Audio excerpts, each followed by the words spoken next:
የእግዚአብሔር ቃል በተባለልን ልክ ወይም ደግሞ በተነገረው ልክ ለምንድን ነው በህይወታችን የማይሰራው? የእግዚአብሔር ቃል ብዙ ፕሮሚሶች በክርስቶስ ላመኑ ቅዱሳን ተናግሯል። ከመስቀልም በኋላ ከመስቀልም በፊት ያለው ምክንያቱም በቆሮንቶስ መጽሐፍ በክርስቶስ አሁን አሜንና አዎን ሆኗል ስለሚል ሁሉም በእግዚአብሔር ቃል ላይ ያለ በብሉይ ኪዳን ቢሆን በአዲስ ኪዳን ቢሆን ለቅዱሳን ሄሪቴጅ ወይም ርስት ሆኖ ለቅዱሳን ተላልፏል እና በጣም ብዙ ህይወታችንን ወደ ተአምራት የሚለውጡ ብዙ የመጽሐፍ ቅዱስ ጥቅሶች አሉ። ግን ብዙ ቅዱሳን ግን የዚህ የተነገረላቸው የእግዚአብሔር ቃል ሀብት ባለቤቶች ግን አልሆኑም። ወይም ደግሞ ኢን ፊዚካል ወርልድ በምናየው ዓለም ላይ እንደተነገረላቸው እየሆነ አይደለም። ለምሳሌ አንድ ጥቅስ ልውሰድ። ዘዳግም መጽሐፍ ምዕራፍ 28 ላይ አንተ ለአሕዛብ ታበድራለህ፣ አንተ ግን ከአንዳቸው አትበደርም ይላል። እቺ አሕዛብ የምትለው ቃል ህዝቦች ማለት ነው። ህዝቦች ምንድናቸው? ህዝብ ምንድነው? የህዝቦች ብዛት ህዝብ አንድ ህዝብ ሲሆን ለምሳሌ የአማራ ህዝብ፣ የኦሮሞ ህዝብ፣ የትግሬ ህዝብ እንደሚባለው እነዚህ ሲደመሩ ህዝቦች ይሆናሉ ማለት ነው። አንተ ለህዝቦች ታበድራለህ፣ ለአሕዛብ ሳይሆን ለህዝቦች። ምን ያህል አቅም ያለው ሰው ቢሆን ነው ሰው ለህዝብ ማበደር የሚችል ብቃት ያለው? ምን ያህል አቅም ያለው ሰው ቢሆን? ለዛ ነው አንተ። ይሄ ግን በቅዱሳን ህይወት ላይ ተግባራዊ ሲሆን አናይም።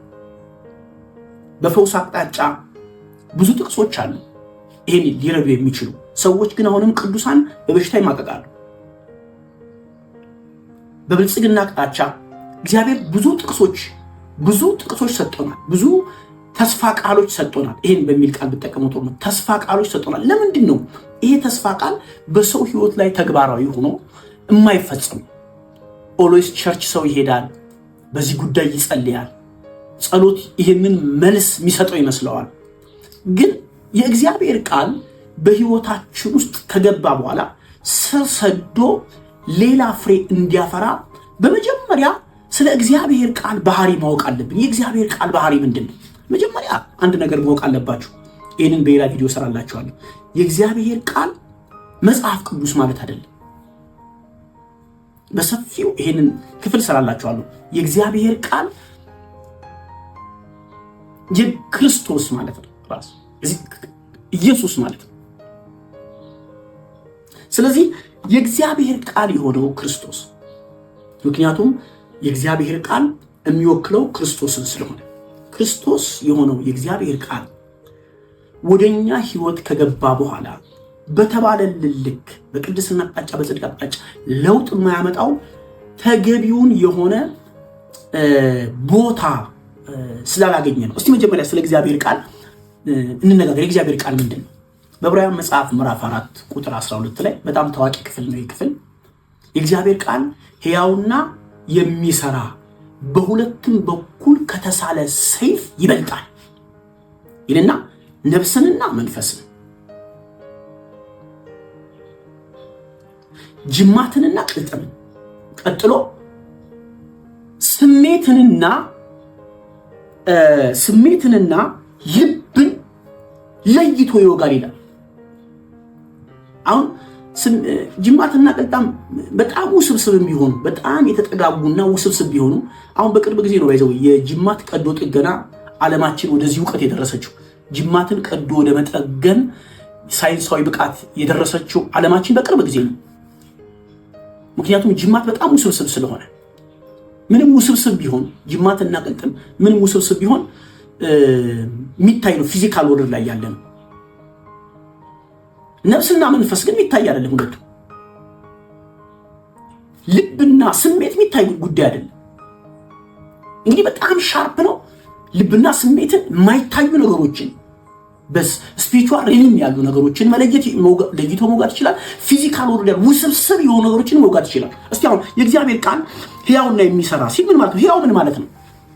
ሕያው ማለት ግሪኩ ቃል ዞው ነው የሚለው ዞዊ ከሚለው ቃል የመጣ ነው። ሕይወት ወይም መንቀሳቀስ የሚችል ህይወት ያለው ነገር ነው። እንዲሁም ይህ ቃል ወረድ ብሎ የሚለውን ታስታውሳላችሁ። ሰው ሁሉ በፊቱ የተራቆተ ነው ይላል። ፐርሰን ነው። ሌላ ቀን በሰፊው ስለመጣ ነው ይሄን ማላነሳው። ፐርሰን ነው የሚለውን ሐሳብ። ሁለተኛው የሚሰራ ሲል ውጤት የሚያመጣ ኢነርጂ ለሚለው ግሪኩ ባይዘው ውጤት ማምጣት የሚችል ኃይል ነው የሚለው። ውጤት ማምጣት የሚችል ኃይል ነው። በሁለት በኩል የተሳለ ወይም የተሳለ የሚለው ቃል ደግሞ መቁረጥ፣ ማስተካከል፣ መሞረድ የሚችል ቃል ነው። ቃሉ በማንነቱ ይህንን ማድረግ ይችላል። ተራ ፍልስፍና ቃል አይደለም። ተራ ከሰው አእምሮ የመነጨ ቃል አይደለም። መስራት የሚችል የእግዚአብሔር ቀኝ እጅ። እግዚአብሔር በዘመናት የሰራው በቃሉ ነው። በዕብራውያን መጽሐፍ ምዕራፍ 1 ቁጥር 2 ላይ ዓለማትን በፈጠረበት በልጁ ለኛ ተናገረን ይላል። ዓለምን ሳይሆን ዓለማትን በፈጠረበት። በዘፍጥረት መጽሐፍ ምዕራፍ 1 ከቁጥር 1 ጀምሮ ስታጠኑ እግዚአብሔር እቺን ግዙፍ ምድር ለማጥናት ውስብስብ የሆነች እስካሁን ተጠንታ ያላለቀች ይህን ግዙፍ ዩኒቨርስ ከሰው አእምሮ ልቀት በላይ የሆነ አንዳንዴ ስለ ዩኒቨርስ ሳስብ ባይዘው በጣም ነው የሚገርመኝ። ከሰው አእምሮ ልቀት በላይ የሆነ ዩኒቨርስ ለመፍጠር እግዚአብሔር ቃሉን የተጠቀመ ሰማይ ይሁን ምድር ይሁን አለ። ያ የተነገረው ቃል ያ ቃል ሰማይን ሰማይ ያደረገው ምድርን ምድር አደረጋት።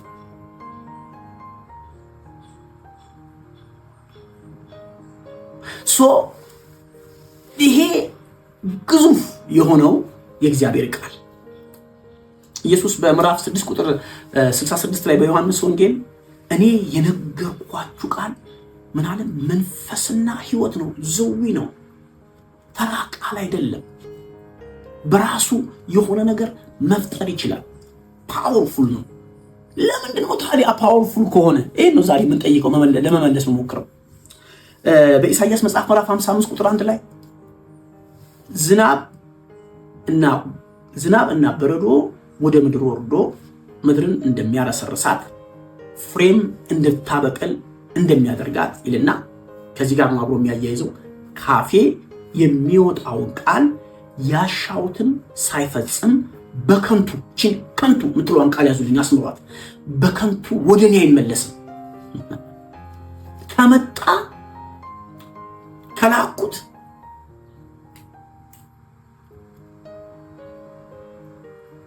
ልክ እንደ ዝናብ በከንቱ እንደማይወርደው ወርዶ የሆነ ፍሬን እንዲሰጥ እንደሚያደርገው በፕሮሰስ እንዲያበቅል ያደርገዋል። ይህንን ነው በደንብ ማነሳው። በፕሮሰስ እችን ያዙልኝ። የእግዚአብሔር ቃል ለምንድን ነው በህይወታችን ውስጥ ፍሬ የማያመጣው? ወይም ደግሞ ለምንድን ነው በተጻፈልን ቃል ልክ ማንኖረው? አንደርላይን ይስወርድ። በተጻፈልን ቃል ልክ የማንኖረው በአንደኛ ጴጥሮስ ምዕራፍ 1 ቁጥር 23 ላይ ዳግመኛ የተወለዳችሁት ይላል።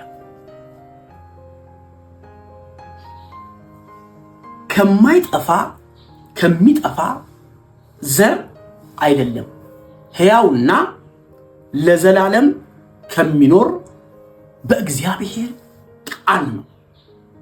ዳግመኛ የተወለዳችሁት አሁን በደንብ ይዩት። ቃል ዳግመኛ የተወለዳችሁት ከሚጠፋ ዘር አይደለም፣ ሕያውና ለዘላለም ከሚኖር ከማይጠፋ ዘር ተወልዳችኋል።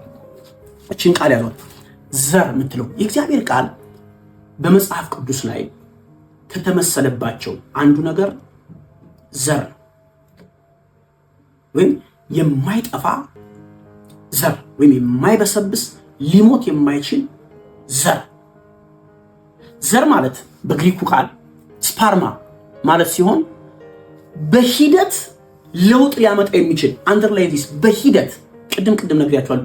ዝናብ ዘንቦ ምድር እንደሚያረሰርሳት ይሄ ሂደት ነው። ዝናብ እንደዘነበ ቀጥታ እንደ ሱፐር ፓወር ፊልም ገገገገገ ብሎ ቅጠል ወዲያው ምናምን ወጥቶ ፍሬ ያወጣል። የእግዚአብሔርን ቃል በዛ አቅጣጫ ስለምንጠብቀው ነው ለውጥ የምናጣው። በዚህ አቅጣጫ ስለምንጠብቀው ነው። ዘር ስፐርማ ነው። ፕሮሰስ አድርጎ ወይም ደግሞ ቀስ ብሎ መጨረሻ ላይ ፍሬ፣ ቅጠል ስር፣ ቅጠል፣ ግንድ፣ ፍሬ የሚሰጠን አበባ ኖት ኢን ዋን ኦቨርናይት፣ በአንድ ምሽት አይደለም፣ ስሩ ፕሮሰስ ነው። የእግዚአብሔር ቃል በሕይወታችሁ እንዲሰራ የምትፈልጉ ከሆነ የምንፈልግ ከሆነ ማድረግ የሚገባን ፕሮሰስን ስቴፕ ባይ ስቴፕ በመከተል ነው። ስቴፕ ባይ ስቴፕ በመከተል በእኛ ህይወት ላይ በሚገባ እንዲበቅል ማድረግ ይቻላል። ስቴፕ ባይ ስቴፕ በመከተል ማቴዎስ ወንጌል ምዕራፍ 13 በጣም ታዋቂ ክፍል ነው። ይሄ ቁጥር 3 ጀምሮ እስከ 9 ድረስ በጣም ታዋቂ ክፍል ነው።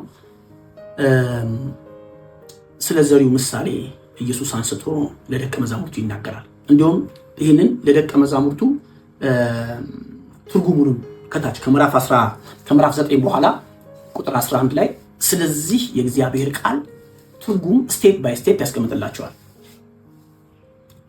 ምንድን ነው? ዘሪ ዘር ሊዘራ ወጣ አለ። ዘሪ ዘር ሊዘራ ወጣ።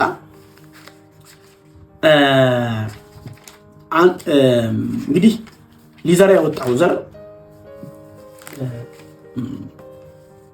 የማይጠፋ ሕያው ነው ብያቸዋለሁ። አንደኛው ዘር በመንገድ ዳር ወደቀ። ወፎች መጡና ዘሩን በሉት፣ ወሰዱት። ሁለተኛው ዘር በጭንጫ መሬት ላይ ወደቀ። ስር መስደድ ስላልቻለ ጭንጫ ስለሆነ ጭንጫ ወይም ደግሞ አሸዋማ መሬት ከአፈር ስለሚያረቀው ጭንጫ ከአፈር ሩቅ ስለሆነ አፈሩን ለማግኘት ጊዜ ስለሚወስድበት ስሩ ወደ አፈር ከመድረሱ በፊት ምግብ ስለሚያጣ እሱም ደረቀ። ሁለተኛ በእሾህ መካከል ወደቀ። እሱ ጥሩ ነው፣ ስር ሰደደ፣ ግንድ አወጣ፣ ቅጠል አወጣ። ነገር ግን እሾሁ ስላነቀው ፍሬ ግን መስጠት አልቻለም። የተወሰነ ግሮ አፕ አድርጓል፣ የተወሰነ አድጓል። ከመጀመሪያው የተሻለ ነው፣ ከሁለተኛው የተሻለ ነው። ከመጀመሪያ ከተባለው ሁለተኛ ላይ ከተቀመጠው። ሶስተኛው በመልካም መሬት ላይ ወደቀ ይልና በመልካም መሬት ላይ የወደቀው ግን አንዱ 60 አንዱ 100 አፈራ ይላል። አንዱ 60 አንዱ 100 አፈራ። እዚህ ጋር በጣም ማወቅ ያለባችሁ ነገር በጣም ዲፕ ስለምንሄድበት ይህን ጉዳይ ዘሩን አዘጋጀ እንጂ ገበሬው የማንንም መሬት አላለሰለሰም፣ ወይም የማንንም መሬት ለማስተካከል አልመጣም። መሬቱን የማስተካከል እንዲያፈራ የማድረግ ስራ የመሬቱ ባለቤት ስራ። ዘሪው ዝም ብሎ መዝራት ነው። መንገድ ዳር ከሆነ ለወፎች ይጋለጣል። ጭንጫ ላይ ከሆነ ስር መስደድ አይችልም። እሾሃማ ከሆነ የተወሰነ ያድጋል፣ ከዛ በኋላ ይታነቃል።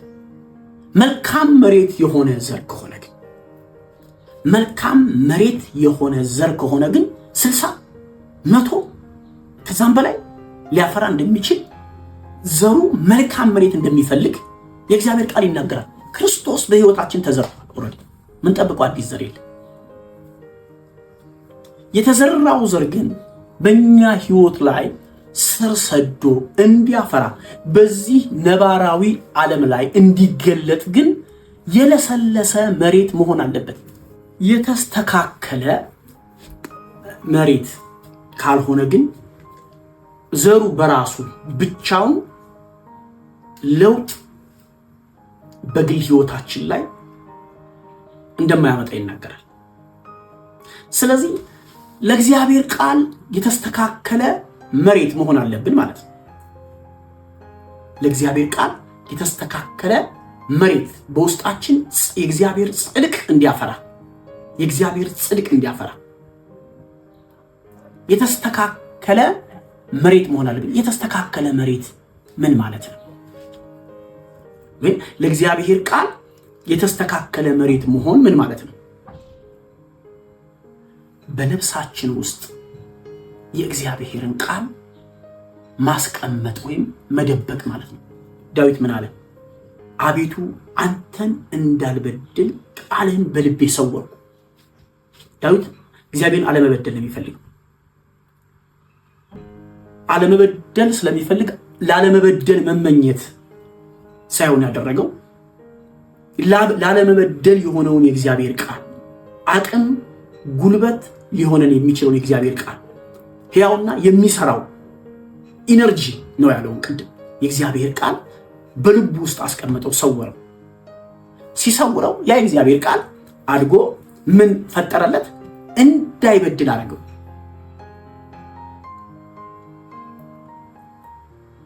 በጣም አንድ ታዋቂ ክፍል አለ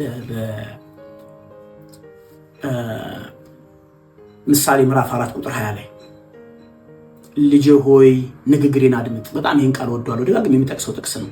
ማይ ፌቨራይት ወርድ፣ በጣም ወደው ጥቅስ ነው። ልጄ ሆይ ንግግሬን አድምጥ፣ ጆሮህንም ወደ ቃሌ አዘንብል፣ ለሚያገኟት ሕይወት ለስጋቸው ፈውስ ነችና። ልጄ ሆይ ንግግሬን አድምጥ። ያደመጥከውን ቃል ግን አድምጠህ ዝም ብለህ የምትተወው ሳይሆን መጀመሪያ ወደዛ ማዘንበል። ይሄ ቃል ባይዘው ማዘንበል የሚለው ቃል ኦሪጂናል ትርጉሙ የፈረስ ጆሮን ትዊስት አድርግ ወይም ወደዛ ትኩረት ስጥ።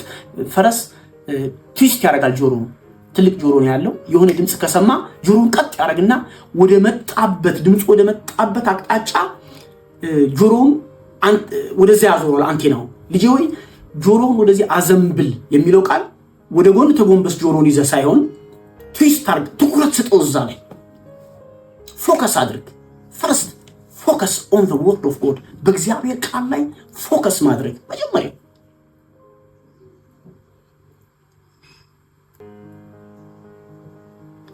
ፎከስ ምን እንደሆነ ፎከስ ማለት በትኩረት ወይም በማስተዋል ማድመጥ ማለት ነው። እኔ አንድ የሚገርመኝ ቃል አለ። እግዚአብሔር አንድ ነገር ተናገርኩ፣ እኔ ያን 2 ጊዜ ሰማሁ። አንድ ነው ንግግሩ፣ ሰሚው ግን 2 ነው የሰማው። እንዲህ ይመስለኛል። መጀመሪያ በዚህ በውጭ ጆሮ፣ ሁለተኛው መስማቱ በውስጥ ጆሮ። እዚህ ጆሮ ላይ እንዲያልፍበት አልፈለቀም፣ በውስጡ ሰማው። ማስተዋል የሚለው ቃልና መስማት የሚለው ቃል ሁለቱም መስማትን የሚያመለክቱ ሲሆን ማስተዋል ማለት በውስጥ ማዳመጥ ማለት ነው። እዛ ቃል ላይ ፎከስ ማድረግ፣ ትኩረት የሚበትን ሁኔታ ሊፈጠር ይችላል። ትኩረታችን እንዳይበተን ትኩረታችን ፎከሳችን እዛ ላይ ማድረግ።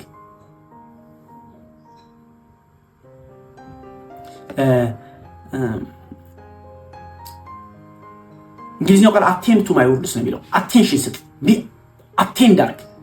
አቴንድ ማለት አሁን ብዙ ትምህርት ቤት ተማሪዎቹ ነን። ግማሹ ልጅ የተወሰኑ ልጆች ከ1 እስከ 10 ይወጣሉ። ሚዲየም የሆኑ ልጆች ደግሞ ከ10 በኋላ እስከ 30 ይወጣሉ። ደግሞ ደካማ የሆኑ ልጆች ደግሞ መጨረሻ አካባቢ ይወጣሉ። ሁለቱም አንድ አስተማሪ ላይ ያስተምራቸው አንድ ክፍል ነው የሚማሩት። ዲፈረንት ግን ይፈጠራል። ምንድነው ዲፈረንቱ? ዲፈረንቱ አቴንድ ማድረግ፣ በጣም ትኩረት መስጠትና ትኩረት አለመስጠት ነው። ትኩረት ሰጥቶ የሰማው ሰው በደንብ ያን ነገር በውስጡ ለማየት የጣረ ሰው ውስጡ ያስቀምጠዋል። ፈተና ሲመጣ ይመልሳል። ሞስት ኦፍ አስ ብዙዎቻችን ለእግዚአብሔር ቃል የጥናት ጊዜ የለንም። በቤተ ክርስቲያኖች ላይ የሚሰበኩ ቃላቶች ላይም ትኩረት አንሰጥም። ደግሞ ጥቂቶች የእግዚአብሔር ቃል ጊዜ አለን፣ ጊዜውን ግን ያነበብነውን ቃል ግን ትኩረት በማድረግ ውስጣችን አናዋህደው ወይ አይታችንን እዛ ጋር እናደርግም። እስቲ አንድ ቢጠቅማችሁ ነገር ልንገራችሁ። ጴጥሮስ ኢየሱስ በባህር እየተራመደ ሲመጣ አየና ጌታ ሆይ ምትሃት መስሏቸው ተደነገጡ። ወደዛ ሐሳብ ስለማድረግ ነው። ጴጥሮስ አየውና ጌታ አንተ ከሆንክ እኮ አዘዘኝና ልምጣ ነው እና አሁን አለው እና በጣም ትልቅ እምነት ነው የሚያናውጥ። እየተናወጡ ነው፣ በጀልባ ውስጥ እየጮሁ ነው። ኢየሱስ እዛች መርከብ ላይ እስካልወጣ ድረስ ጀልባው ጸጥ አላለም፣ ከመናወጥ አልቆመም። መጽሐፍ የሚለው እንደዛ ነው። እና በእምነት ከሚናወጥ ጀልባ ወጡ፣ አናዋጩን ባህር ረገጠ። በጣም ትልቅ እምነት ነው ይሄ። የተወሰነ ከተራመደው አይኑን አንስቶ ወደ ወጀቡ ሲመለከት ግን አያችሁ ትኩረቱን አቴንሽኑን ወጀቡ ላይ ሲያደርግ መስመጥ ጀመር ይላል። ከክርስቶስ አፍ የወጣው ቃል የሚያሰምጡ አይደለም፣ ግን ትኩረት አጥቷል። ብዙ ከእግዚአብሔር ቃል ውጪ አቴንሽናችን የሚፈልግ ብዙ ነገር አለ። ብዙ አቴንሽናችን የሚሰርቅ ነገር አብዛኛውን ወይም ሁሉም ማለት ይቻላል እይታችንን የእግዚአብሔር ቃል ላይ እንዳናደርግ ነው። የእግዚአብሔር ቃል አቴንሽን ይፈልጋል። የለሰለሰ መሬት አንደኛው ማሟላት ያለበት ምንድነው? አቴንሽን። አቴን ቱ ማይ ወርድስ።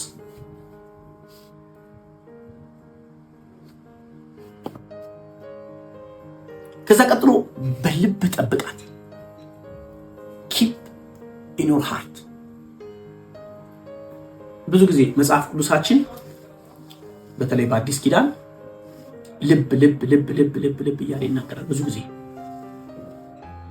አብዛኛው ልብ ተብሎ የተጠቀሰው ፊዚዮ ይለዋል ግሪኩ፣ አእምሮ ማለት ነው።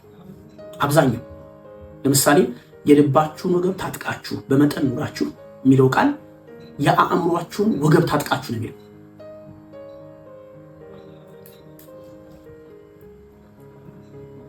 አእምሯችን ውስጥ እንዲቀመጥ ለአእምሯችን የቤት ስራ ልንሰጠው ይገባል። ወይም የተወሰነ ጊዜያትን አእምሯችን ውስጥ የምናንሰላስልበት የተወሰነ ጊዜ ያስፈልጋል።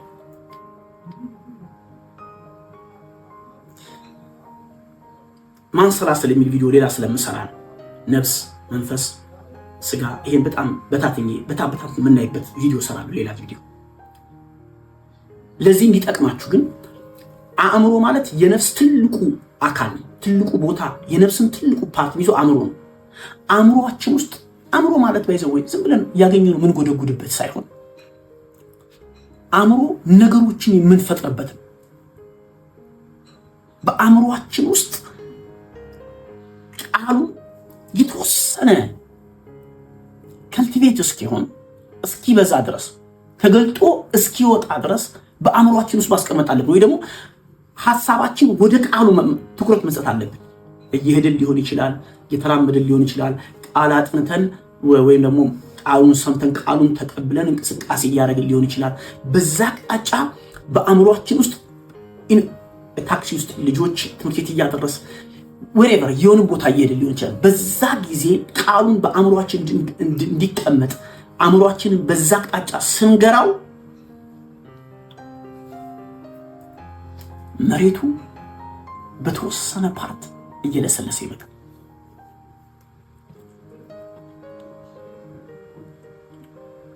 ያ ቃል እንዲያድግ፣ እንዲሰፋ፣ እንዲወርሰን ፍቃድ እየሰጠን ነው ማለት ነው። ስለማሰብ ባለፈው ተናግሬያለሁ። ሰው በልቡ እንዳሰበው እንደዛው ነውና ልብ የሚለው አእምሮ ነው ብያቸዋለሁ። ሰው ማታ ተኝቶ ያሰበውን በቀን ይፈጽመዋል። ሐሳብ የሆነ ነገር መፈጸሚያ መንገዱ ሴካናል።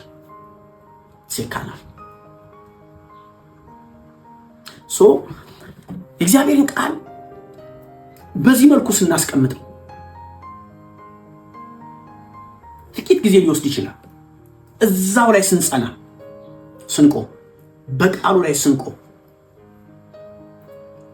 እያሰብነው ስንመጣ እምነት በነፍሳችን ውስጥ እየተፈጠረ ይመጣል። እምነት በነፍሳችን ውስጥ እየተፈጠረ ይመጣል። ለምን በነፍስ እንዳልኩኝ ሌላ ጊዜ እምነት የሚል ትምህርት ስለማስተምር በነፍሳችን ውስጥ እምነት እየተፈጠረ ይመጣል።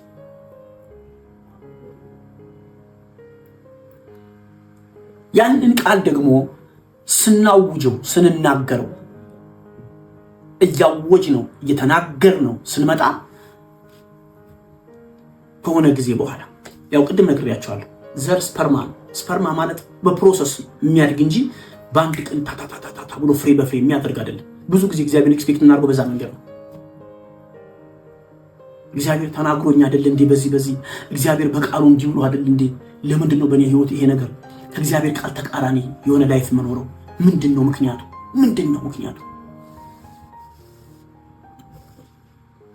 ምክንያቱ ልባችን በቃሉ አማካኝነት ስላላለሰለስ ነው እንጂ አንድ ነገር ልንገራችሁ።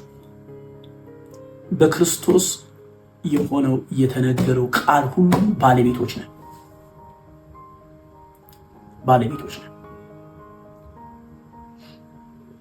ግን በዛ ቃጫ የሚያስኬደውን ፕሮሰስ እስካልሄድን ድረስ የባለቤትነት ወረቀቱ በእጃችን ሊሆን ይችላል። አፈጻጸም ግን ሊሆን አይችልም። አፈጻጸም እስቲችን ትንሽ ልናገርባት። አፈጻጸም የምትለዋል ሐሳብ አፈጻጸም ምንድን ነው? አፈጻጸም ማለት ምን ማለት ነው? አንድ ምሳሌ ቤት ቢኖራችሁ እናንተ በዛ ቤታችሁ ጉዳይ ከባላንጋራችሁ ጋር የፍርድ ቤት ክርክር ቢኖራችሁ ፍርድ ቤቱ ያ ቤት የናንተ እንደሆነ ቢወሰን የናንተ እንደሆነ ዲሲሽን ቢሰጥ መወሰን የሚችለው በፔፐር ብቻ ነው። ደብዳቤ የሚጽፍላችሁ ይሄ ቤት ያንተ ቤት ነው። ያን ቤት ሂዳችሁ ያን ወረቀት ይዛችሁ ለ50 ዓመት የኖረበትን ሰውዬ ናልቀቅ ብላችሁ ድብድባችሁ ማስወጣት አትችሉ። ያን ወረቀት ይዛችሁ አፈጻጸም የሚባል ሂደት ትሄዳላችሁ። እንደምትሄዱት በዛ አካባቢ ላለ ፖሊስ ጣቢያ ያን ወረቀት ሰጣላችሁ። ይሄ ቤት የኔ ቤት ነው፣ ፍርድ ቤቱ ያንተ ቤት ነው ብሎ ወስኖልኛል። ስለዚህ ይህንን ሰውዬ ከዚህ ቤት አስወጣችሁ እኔ እዛ ቤቱ ተተክቼ መኖር እፈልጋለሁ ሲል ያፈጻጸም የተቀበለው ፖሊስ የራሱን ሰራዊቶች አሰማርቶ እዛ ቦታ ይሄዳል፣ ክርክር ያደርጋል፣ ውጡ ይላቸዋል፣ ወረቀቱን ያሳያቸዋል። በህግ አግባብ ያለውን ነገር ካስረዳቸው በኋላ ቤቱን ተረከባላችሁ። አፈጻጸም ማለት ይሄ ነው። አንድ ሰው ያላንሰላሰለው ትኩረት ያልሰጠው ወደ ውስጡ ያላገባው ቃል አፈጻጸም ያልሄደለት ወይም በአፈጻጸም ፕሮሰሱን ያላለቀ የይዞታነት ባለቤት ያለው ሰው ማለት ነው። አብርሃም በከነዓን ምድር እያለ እግዚአብሔር ከነዓን ያንተ ነው ለዘርህ አውርሻለሁ ሰጥቻለሁ ብሎት እሱ ግን በድንኳን ውስጥ ይኖር ነበር። መሬት ማይሰራው አባይዘው አብርሃም ቤት መስራት ያልቻለው መሬት የሱ ስላልሆነ አይችልም። ሚስቱ እንኳን ስትሞት ለመቅበር ለምን ነው መምሬ ከሚባል ወዳጁ ለምን ነው የቀበራት? ለምንድን ነው? ለአፈጻጸም የሚሆን አቅም የለው።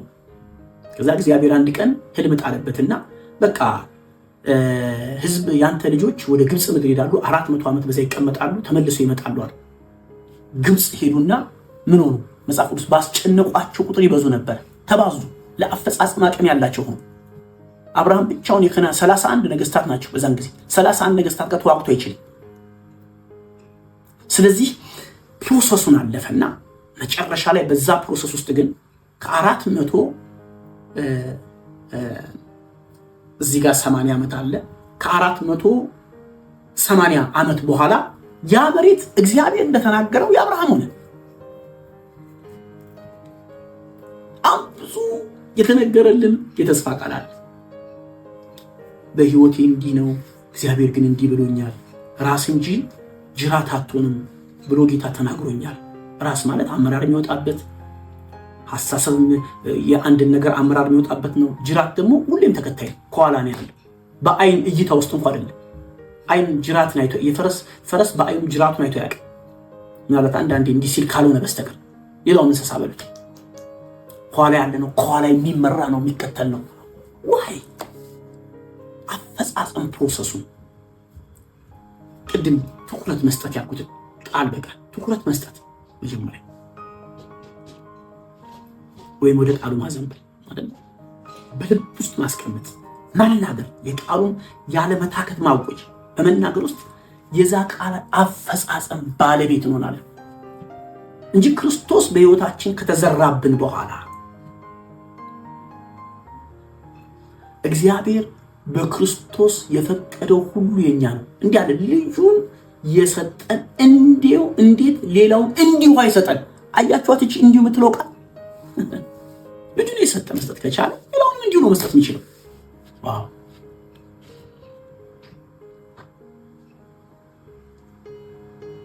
ሌላውን እንዲሁ መስጠት ነው የሚችለው። ይሄ የእግዚአብሔር ቃል ስፓርማ ዘር የተባለው የእግዚአብሔር ቃል በህይወታችሁ ስር ሰዶ እንዲያበቅል you need to pass through process። ዛሬ ሳያበቅል ልታየው ትችላለህ፣ ነገ ሳያበቅል ኪፕ ጎይንግ። ዝም ብለህ ቀጥል። ኪፕ ጎይንግ